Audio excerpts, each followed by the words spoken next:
There's a lot of things that will make you buckle, bro. They make you buckle, bro. And people done lost their families, bro. People done lost their kids. A lot of stuff done happened.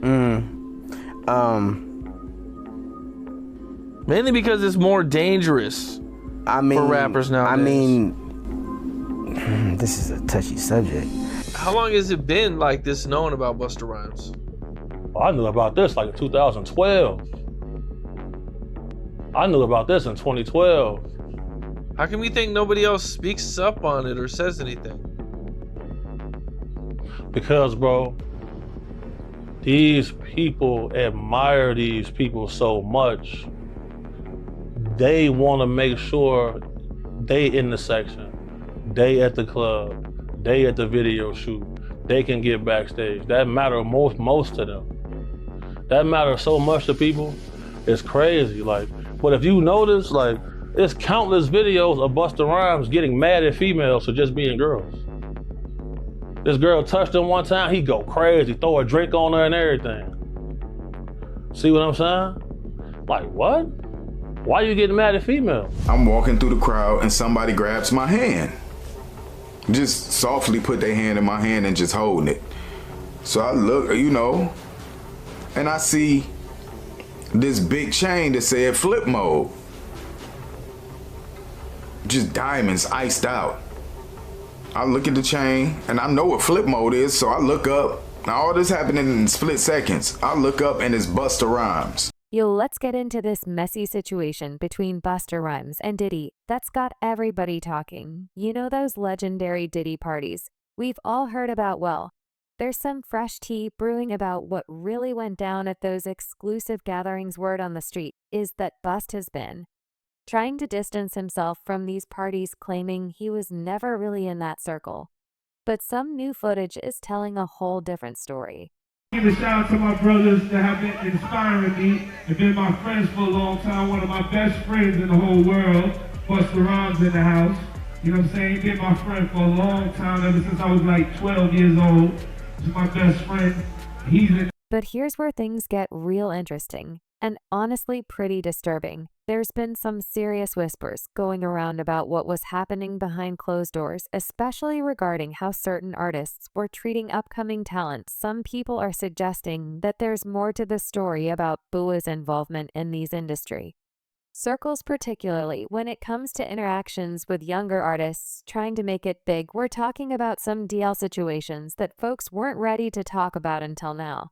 Who you made love with? Diddy, Bow Wow, Busta Rhymes. You just told me you see Busta in the airport too. That motherfucker try to act like he didn't know you. You smashed Drake? No, I never smashed. Oh, you made love to Drake. And Cat Williams. What's the name? Bro, you smashing a lot of people. What's that name? Terrence Howard. Terrence Howard. Terrence Howard. Usher. Usher's a gusher. And what the why you not naming no hoes? I'm telling you, bro. It's my dad's friends. My dad sicked his baddest friends on me. Who's your dad? Lucifer.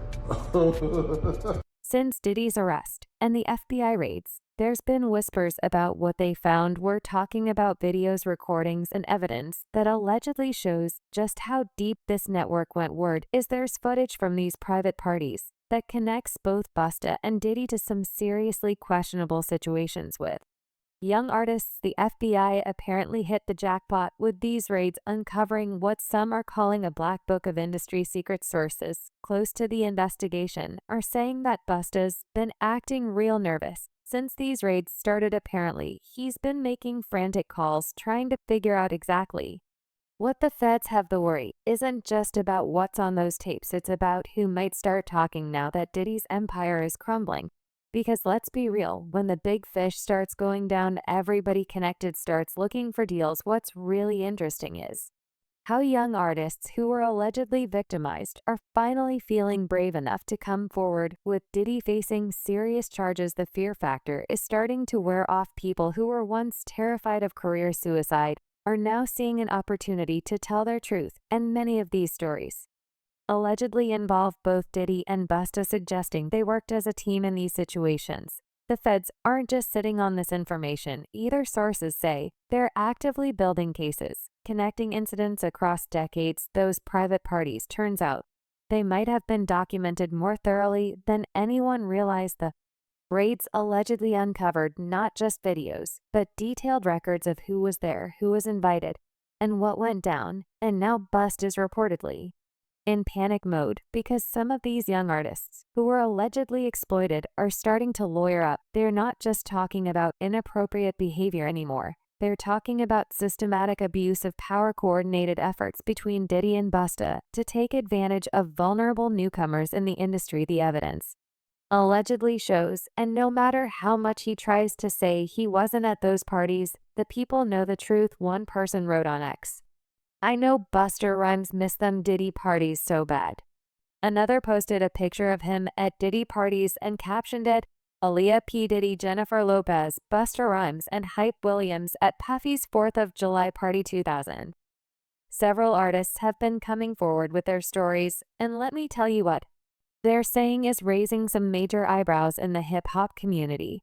This isn't just about party drama anymore. We're talking about some potentially serious allegations about power abuse in the industry. Let's break this whole situation down, because there's a lot to unpack here, and it seems like new details are coming out every day. Let's dive into this wild situation that's got everyone talking. You know how Busta's been out here lately acting like he and Diddy were barely acquaintances. Man, that story just got blown wide open, and the receipts are hitting harder than one of his rapid fire verses. For months now, Busta Rhymes has been playing this careful game of distance, especially since all the controversy around Diddy started heating up. He's been telling anyone who'd listen that he was never really in Diddy's inner circle and definitely wasn't a regular at those infamous parties. We've all heard about the way Busta was telling it. You'd think he and Diddy barely crossed paths at industry events. But hold up, because TMZ just dropped a bomb that's got everyone questioning everything.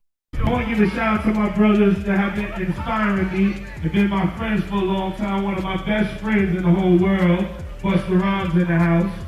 You know what I'm saying? Been my friend for a long time, ever since I was like 12 years old. He's my best friend. This fresh footage they leaked shows Busta not just at one of Diddy's legendary New Year's parties, but looking real comfortable, like he was right at home. We're talking about Busta in the thick of things, living it up like he owned the place. This wasn't some quick appearance either. The footage shows him fully integrated into the celebration, completely contradicting his recent claims of keeping his distance. What makes this even spicier is Diddy's behavior in the video. There's this moment where Diddy grabs the mic, and instead of just giving Busta a casual shout out, he goes all in, calling him one of my best friends in the whole world. We're talking about Diddy getting emotional, talking about their friendship spanning decades, going back to when they were just kids. This wasn't some surface level industry connection. Diddy was painting a picture of a deep personal friendship that went way beyond business.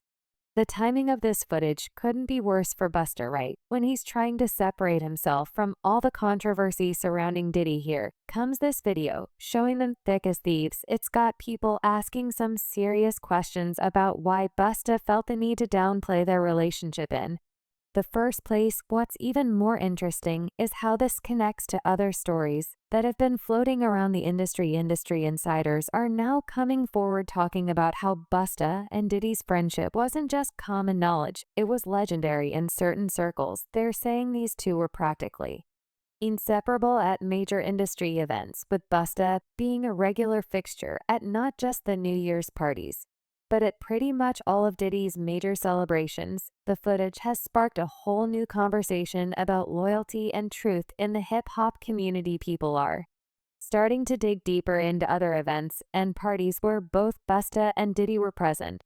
And let's just say the evidence against Busta's claims of distance is stacking up fast. Social media is having a field day, pulling up old photos, videos, and interviews that show just how close these two really were. But here's where things get really interesting, because this isn't just about proving Busta wrong about attending some parties. The nature of their friendship, especially given recent allegations about both men's behavior in the industry, as people looking at their relationship in a whole new light.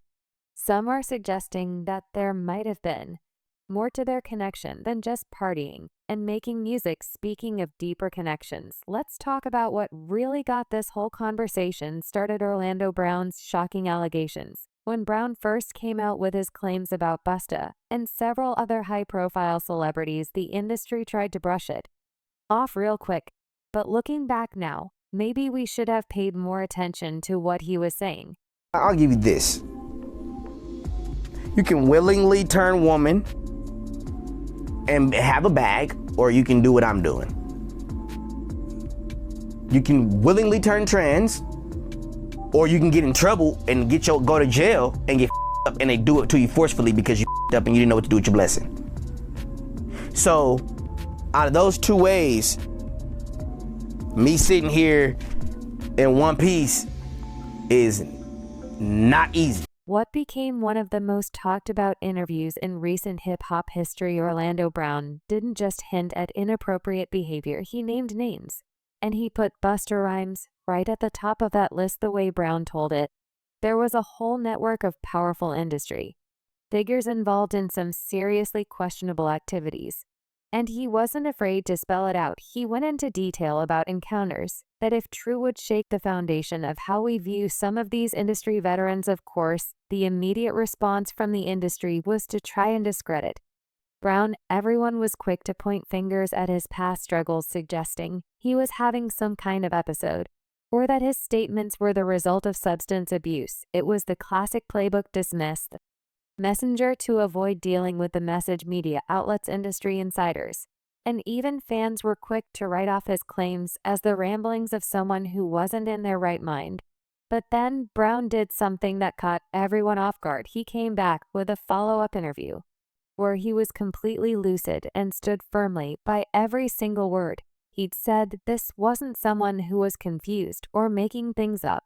This was someone who seemed determined to expose what he claimed was happening behind closed doors. In this interview, Brown was detailed, specific, and most importantly, he wasn't backing down. What made his follow-up statements even more compelling was how they aligned with whispers that had been circulating in industry circles for years. Brown wasn't just throwing out random accusations. He was providing details that seemed to connect with other stories that people had been too afraid to talk about openly. He spoke about specific locations, dates, and patterns of behavior that were hard to dismiss as mere fabrication. The really interesting part is how Brown's allegations started making more sense when you looked at them alongside other incidents and behaviors that had been documented over the years.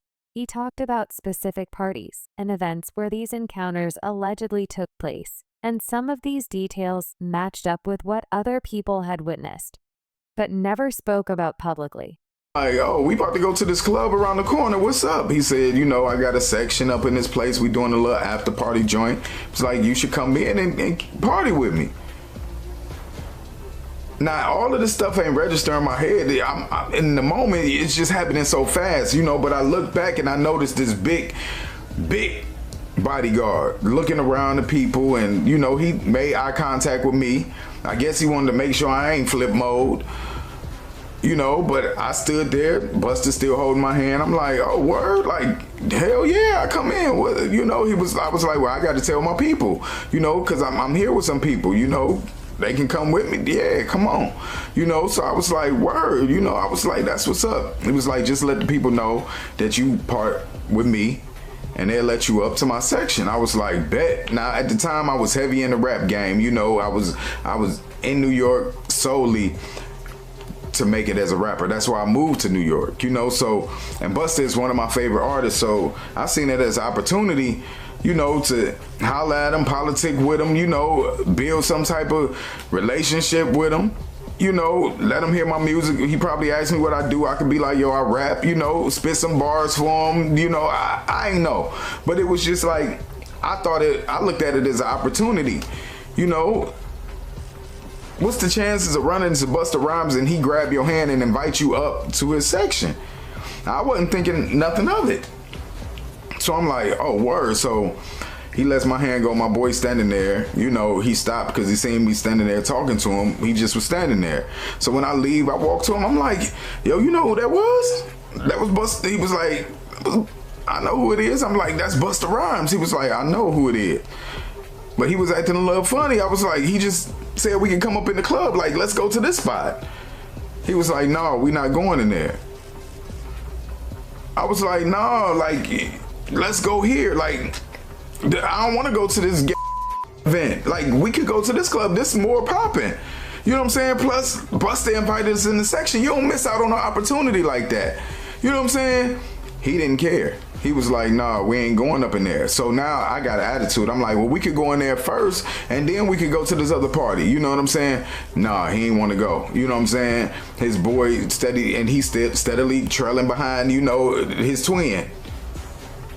I'm like, forget it. You know what I'm saying? Like, now I got to go in this spot. I'm not in a good mood. So I'm walking behind. He turns around and say, what's wrong with you? I'm like, man, like, I want to go in this club with Busta. Like, I could get on and, like, he invited us in this club. He was like, what you want from me? What you want me to do? I looked, I was like, a word? That's the type of time we on? He was like, what you need? What do you want? I'm like, damn, okay. Like, I kid to you not. He reached in his pockets, pulled out a whole bunch of cash, and threw it right in my face. His boy standing on the side looking. The money hit my face, fall down to the ground. You see 50s and 100s all on the ground. And I'm standing there like, salty as hell, embarrassed, disrespected. You just pulled out a wad of cash and threw it in my face. And he turns around and walks away. And Industry veterans started coming forward not necessarily to confirm Brown's specific allegations, but to acknowledge that there had always been rumors about certain behaviors and patterns involving some of the names. He mentioned these weren't just random coincidences anymore. There seemed to be a pattern emerging that people couldn't ignore. And you know what, things get worse when we look at how Busta handled himself during the whole Cassie and Diddy situation. When Cassie first dropped those bombshell allegations against Diddy, Busta did something that had a lot of people scratching their heads. He jumped to Diddy's defense real quick.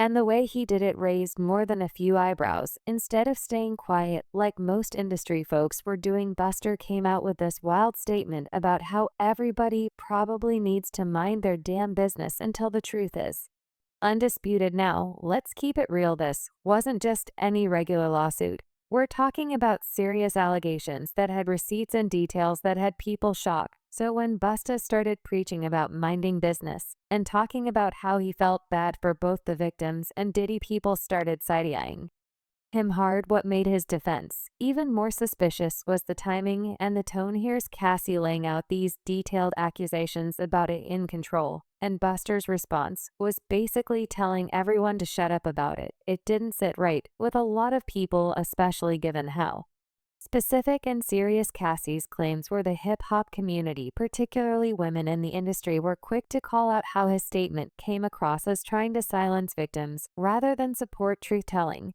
But here's where it gets really interesting. As more allegations started coming out and the heat around Diddy started intensifying, Busta's tune suddenly changed. It was like watching someone trying to moonwalk away from their own words. He started doing this careful dance of trying to distance himself from both his previous defense of Diddy and from Diddy himself. You could almost see him realizing that maybe he'd picked the wrong side a little too quickly. The backpedaling was something to watch first. It was subtle, fewer public appearances together, no more social media interactions. Then it got more obvious. Busta started emphasizing in interviews how he wasn't really in Diddy's inner circle, how they weren't that close, how he was just showing support as a fellow artist. But people weren't buying it, especially since there was plenty of evidence showing just how tight they'd been over the years. What's really got people talking now is how this whole situation might be connected to something bigger. Some industry insiders are suggesting that Busta's quick defense of Diddy wasn't just about loyalty to a friend, it might have been about protecting himself too. Because right around the time he started trying to distance himself from Diddy, some other stories started surfacing. But wait, what stories? And who's giving out the details? It's Big Homie Doublick. He's dropped some bombs that made everything else make sense, as Busta's former bodyguard CC wasn't just speaking from hearsay. He was giving us the inside scoop. And what he had to say about Busta's alleged club behavior was straight up shocking. I've seen you talking about Busta Rhymes before. Oh, yeah. In some of your videos. Oh, yeah. Super zest monster. For sure, bro. That's my thing, bro. Like, this been common knowledge, though. Like, all my promoter homies would always say, man, you know, we gotta bring some, we gotta bring some, what they call them, I'm not gonna say it on there. They call them fun boys. They'll say, we gotta have some fun boys in the section for Busta. Cause you know, I bodyguarded for Ghostface Killer before, you feel me? And being around him, you hear things, you feel me? I'm like, damn. And my auntie like the biggest Busta Rhymes fan, you feel me? Like every cookout she playing it, all his little fast rapping, all of that, him and Craig Mack playing. All of that, him and Craig Mack playing there, according to Big Homie CC. There was this whole system in place at clubs. When Busta would show up, we're not talking about your regular VIP treatment with bottles and sparklers now. This was something entirely different, CC spilled. That club promoters had specific instructions about who needed to be in Busta's section. And they weren't looking for Instagram models. The term fun boys kept coming up, and CC made it clear this wasn't about having a good time in the conventional sense the way Double C tells it. This wasn't some one-off thing. Either he's talking about a whole pattern that club promoters knew about and catered to. These VIP sections would be carefully curated with specific types of guests, all handpicked according to what CC claims were Busta's particular preferences. And here's the thing, apparently this was such an open secret in certain circles that promoters would actually plan for it in advance. But it's the Don Benjamin incident that really got people talking. CC broke down this wild situation where Busta allegedly spotted someone in Doe's crew, specifically this lawyer dude who is openly gay, and completely switched up his whole energy. According to CC, the way Busta allegedly moved to get this guy into his section wasn't subtle at all. We're talking about straight up having security move people around to make it happen.